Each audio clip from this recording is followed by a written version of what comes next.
Sa videong ito, ay ituturo ko kung paano mag-load ng Meralco Kuryente Load gamit ang Maya Business. Let's go.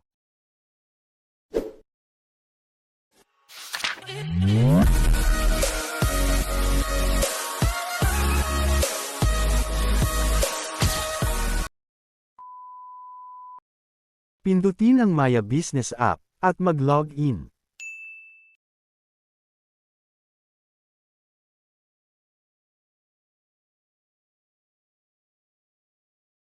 Pindutin ang Pay Bills. Pindutin ang Electric Utility.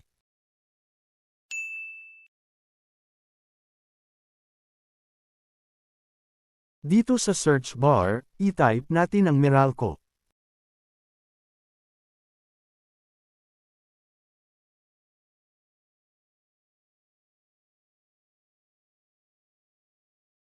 Tapos piliin na natin itong Meralco Kuryente Load.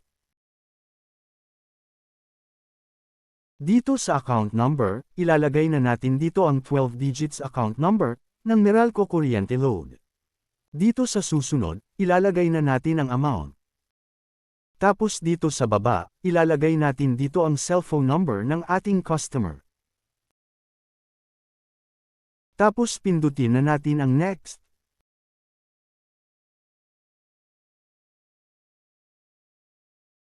I-double check lang kung tama ang lahat ng details.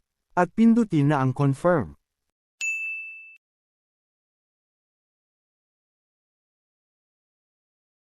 At kung makikita natin dito, meron siyang biller convenience fee na 10 pesos. So bali 110 pesos ang nabawas sa aking account. At maglalagay din tayo ng service charge na 5 pesos.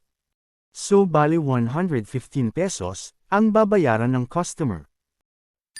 At magkakaroon din tayo ng 2 pesos cashback sa ating bills payment transaction. At yun lang, sana nakatulong. Please subscribe.